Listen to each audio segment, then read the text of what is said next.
على مر الزمان تألقا وأضاء للدنيا طريقا مشرقا وهدى من الرحمن يهدينا به. Бисмиллахир-рахманир-рахим. Кімде-кім шариғатымыздағы ғибадаттарға зер салып қарайтын болса, ғибадат неғұрлым көбірек машақатты болса, соғұрлым сауабы да көбірек болатынын ұғады. Мысалы, таң намазына тағайындалған сауап бесін намазының сауабынан көбірек болады. Көбіне адам бесін намазында ұйқыдан ояну сияқты айтарлықтай қиыншылықтарға жолықпайды. Ал таң намазы болса, бұған қарағанда қиынырақ. Сондай-ақ бір күнәні істеуге мүмкіншілік бола тұра, одан бас тартқан кісінің сауабын алып қарайық. Пайғамбарымыз саллаллаху алейхи вассалам айтады: Аллахтың саясынан басқа сая болмайтын күні Аллах тағала 7 адамны өзінің саясына алады. Соның ішінде көрікті, беделді әйел өзіне шақырған кезде мен Аллахтан қорқамын деп бас тартқан кісіні айтты.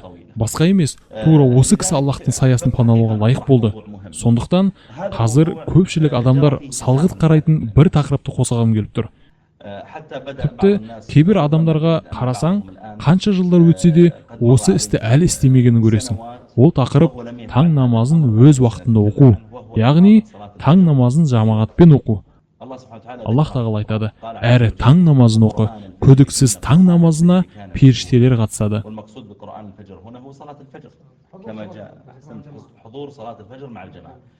Кейбір ғұламалар айтады: таң намазына періштелер қатысып, кім келіп, кімнің келмегенін біліп отырады.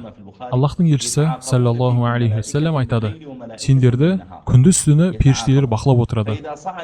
Таң және екінті намазында бірге жиналады. Яғни адамдарды бақылайтын, оларды қорғайтын, олардың амалдарын жазатын періштелер болады екен. Олар күндіз түні 2 ауысыммен бақылап отырады. Ауысатын уақыттары таң намазы мен екінті намазы. Бірі таң намазынан екінті намазына дейін, тағы бір тобы екінтіден таң намазына дейін бақылайды. Таң уақытында бір тобы түсіп, бір тобы көтеріледі. Соң асыр уақытында бұлар түсіп, әуелгі топ көтеріледі. Аспанға көтерілген кезде Аллах тағала олардан: қайдан келдіңдер деп сұрайды. Сонда олар айтады: біз кеткен кезде сенің құлдарың намаз үстінде еді. Келген кезде де олар намаз үстінде болды. Кімде-кім таң намазы мен екінті намазын әрдайым қатысып жүрген болса, періштелер оны таң уақытында түскен кезде, сондай-ақ екінті уақытында көтерілген кезде көретін болады екен. Және пайғамбарымыз саллаллаху алейхи вассалам таң намазы мұнафықтар үшін ең ауыр намаз деп хабарлады. Бір күні Аллахтың оған игілігі мен сәлем болсын, сахабалармен намаз оқып болып, пәленше бар ма? Пәленше бар ма деп сұрады. Сахабалары жоқ деп жауап берді. Жеке-жеке аттарымен атап, келді ме деп сұрап шығып, олардың жоқ екендерін білді. Кейін бұл намаз мұнафықтар үшін ең ауыр намаз. Егер бұл намазда қандай сауап бар екендігін білгенде еді, тізелерімен еңбектеп келер еді. Бір риуаятта аяқ қолдарымен еңбектеп келер еді делінген. Басқа бір риуаятта айтады: Аллахқа қасам, егер де олардың бірі таң намазында семіз ет, әлде көркем бір семіз түйе таратылатын білгендерінде еді, міндетті түрде жамағатпен оқыр еді делінген.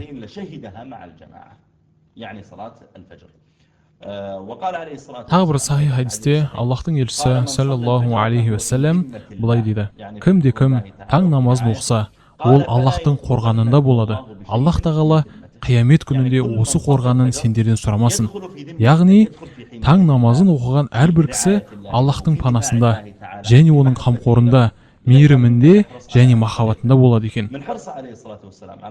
Пайғамбарымыз саллаллаху алейхи вассалам таң намазына аса көңіл бөлгендіктен сапарға шыққан кезде кейбір сахабаларға таң намазына оятулары үшін әмір беретін. Сондықтан қандай да бір кісі жолға шықса, әлде үйінде болса, қандай жерге барса да, таң уақытында оятатын біреуді белгілеп қоюы тиіс.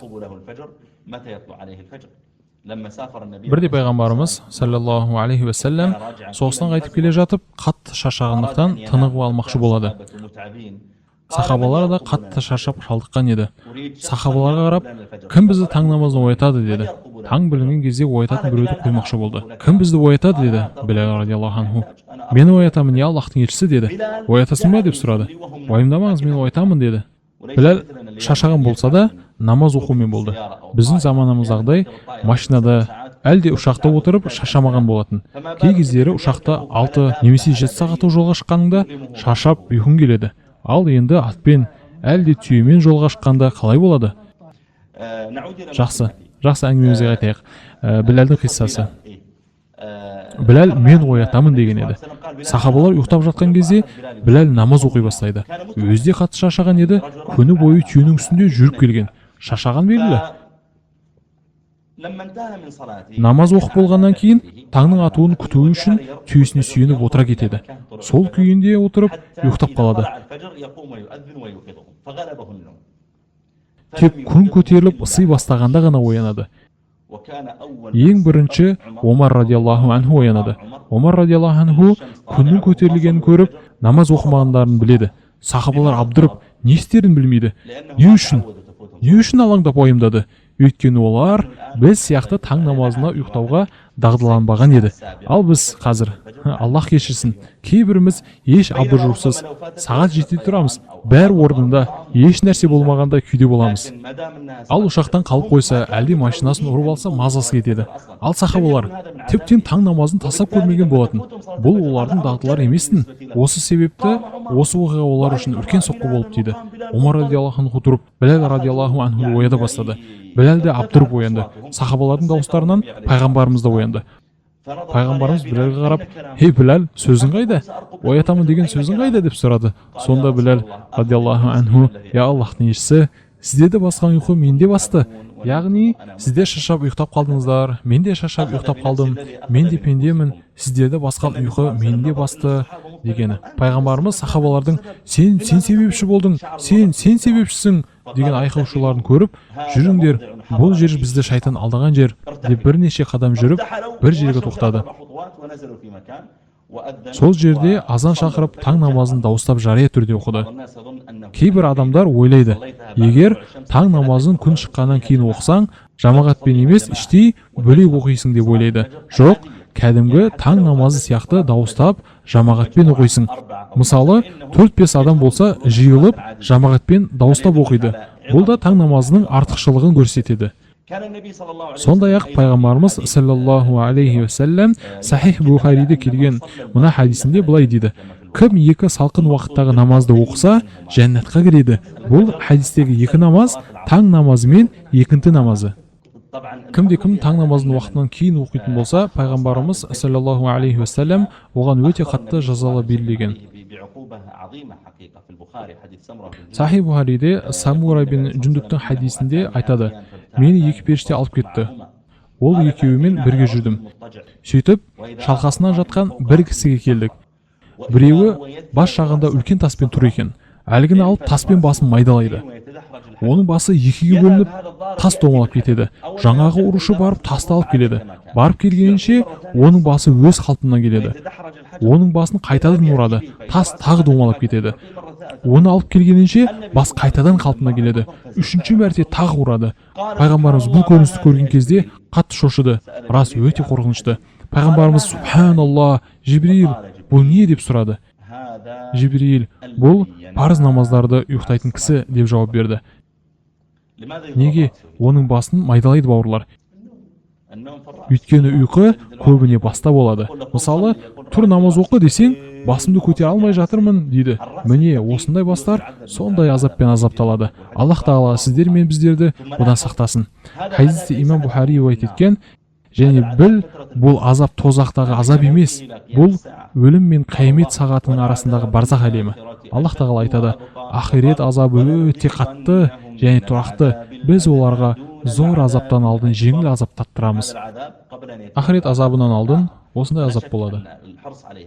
Пайғамбарымыз саллаллаху алейхи вассалам тағы бір хадисте айтады: кімде-кім құптанды жамағатпен оқыса, ол түннің жартысын намазбен өткізгенмен тең. Ал кім таң намазын жамағатпен оқыса, ол бүкіл түнді намаз оқып өткізгенмен бірдей дейді. Хадисте имам Бухари риуаят еткен. екеуін бірге оқу керек пе, әлде бір намазды оқып қойса да бұл сауапқа ие бола ма? Әр намаздың өзіне тән артықшылығы бар. Құптан намазын жамағатпен оқыса, түннің жартысын намазбен өткізген болады. Ал егер таң намазын жамағатпен оқыса, ол түні бойы намаз оқығанмен тең болады. Тіпті құптан намазын жамағатпен оқымаса да. Кім таң намазын жамағатпен оқыса, түні бойы намаз оқығанмен тең болады деген хадис бөлек хадис. Бірінші хадис бөлек. Біздің намаздың алдындағы ахуалымыз иманымыздың деңгейіне байланысты. Егер адам ұйқыдан тұрғысы келсе, тұра алады. Достарымның бірі бастауыш сыныптарға дәріс береді. Бірде екінші сыныптың оқушыларына таң намаз жайында және оның артықшылығы жайында әңгімелейді. Оқушыларға таң намазын жамағатпен мешітте оқу керектігін түсіндіреді. Бір оқушы үйіне барып анасына: анашым, ұстазымыз таң намазын жамағатпен оқу керектігін айтты. Ендеше мені таң намазына оятыңдар, жамағатпен бірге оқимын дейді. Ойбай балам, сен бізге қиындық тудырдың дейді анасы. Бала: қараңдар, егер таң намазына оятпасаңдар, мектепке бармаймын дейді. Анасы: жақсы бар, ұйықтай ғой балам дейді.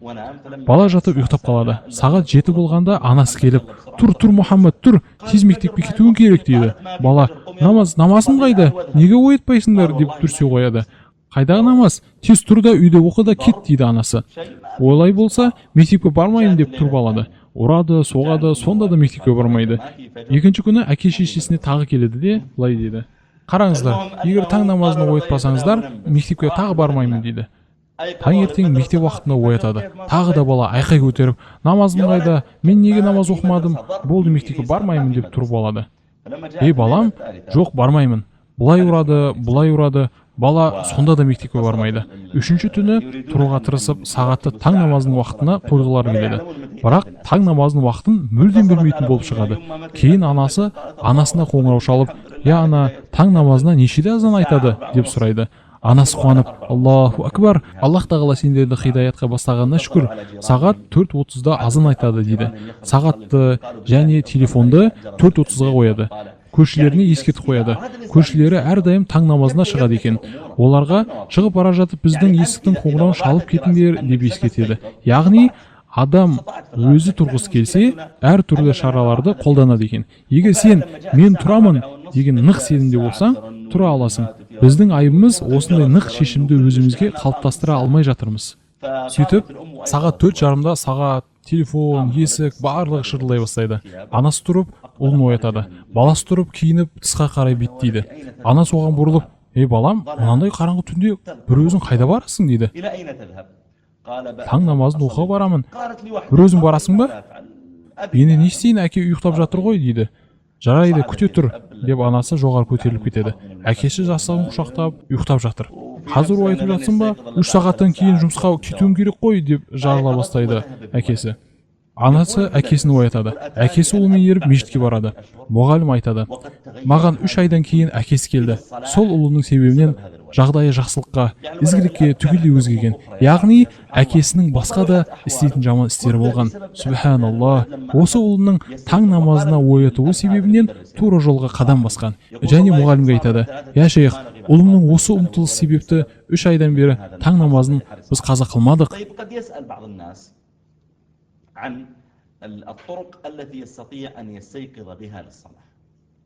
Жалпы таң намазы жайында айтатын болсақ, тек еркектер тұрып мешітте оқулары парыз болып есептелмейді. Сондай-ақ әйелдерге де үйлерінде өз уақытында оқулары парыз. Әйелдерге маған мешітте оқуым парыз емес деуіне болмайды. Жоқ, мектебіне әлде колледжге шығар алдын үйден оқып шығады. Сондай-ақ анасы да балдарын оятатын болса, үйде оқуы парыз болады. Аллах тағала айтады: шын мәнінде намаз мүминдерге белгілі уақытта парыз етілді. Ешқандай сөз болмау керек, өз уақытында оқылу керек. Ассаламу алейкум ва рахматуллахи ва баракатух.